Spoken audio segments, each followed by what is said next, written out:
demo of a telephone that I picked up today on Facebook Marketplace, or actually I picked it up yesterday, for the princely sum of 12 Australian dollars. So this is the Kirk Digitel. Some countries it was called the Digitel 2000, I think in the United Kingdom and in New Zealand it was that, but it was simply the Digitel. Oops. Get that focused. The Digitel, the Telecom Digitel. I opened it up yesterday and gave it a good clean. It was in a terrible state. It is an ivory coloured phone. This one was more a shade of brown. It was a very, very disgustingly dirty. So I took the covers off. There's a couple of screws in these locations underneath and another screw under here. I undid those and gave the thing a very good clean, so it's now looking almost as good as new. So it's not looking too bad for a 41-year-old telephone, and it goes pretty well. I will do a demo of it. I'll just flip it over. Hopefully it won't. It's quite heavy, but you can see on the bottom here we've got tone ringers which can be set to 4 tone spectra. So you've got normal, quick shift, low tones, normal with reduced volume, which is what I have it on at the moment. And there you've got your Telecom Australia. It was called the Digitel Monitor. It had decadic dialing, which I believe is pulse dialing. And look at that, the warranty expired on Christmas Day in 1987, 25/12/87. And as I said, I opened it up and inside it said it was October 1982.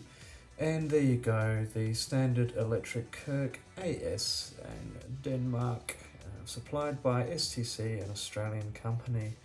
So yeah, it's quite a good little phone. I thought it's got a good, I mean that's actually a big chunk of metal at the bottom there, and inside the handset there's also bits of, I noticed there was chunks of metal in I think the bottom and at the top from memory.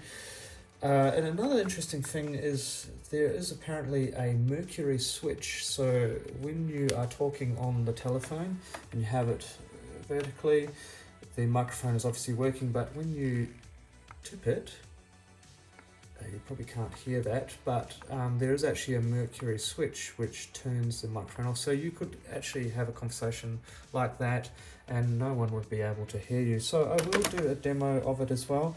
It was one of the first telephones that had, well, it was firstly electronic. I think it was designed in the mid-70s, so it's pretty advanced for a mid-70s telephone. I mean, at the time, most telephones had dials. They just didn't look this shape or form at all. So this was the first phone that had, well, I understand it was the first phone that had this shape and form. And it also had a very interesting feature. This red button here is a speaker. And I will do a demonstration of the speakerphone shortly. Now I'm just going to do a demonstration of it. So it was one of the first electronic phones out there that had a speakerphone option. So you press that.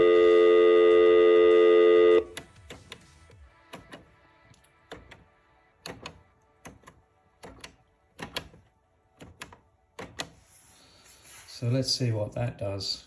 So it's now going through on the CNET collectors network, I believe. And this is a song. It's one of the test lines on the CNET network, which is a private international network of telephones for collectors.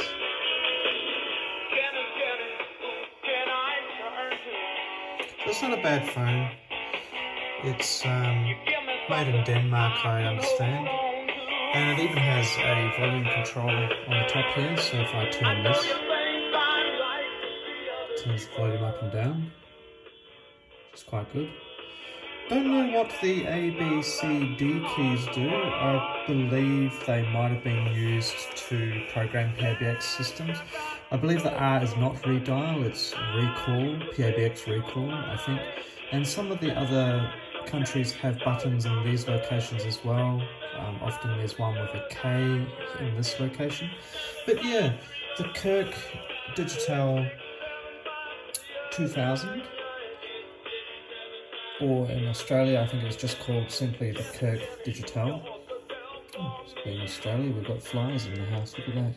Anyway, there you go, that's the demo. Yes, and a postscript, the white version of this telephone is actually relatively rare. This phone was not a rental option in Australia, it was one you had to purchase and it was quite expensive. And most of the phones that came out were different colours such as bright orange, yellow, red I think, and blue, green. There was a bright green version, but the white one was, as I understand it, quite rare.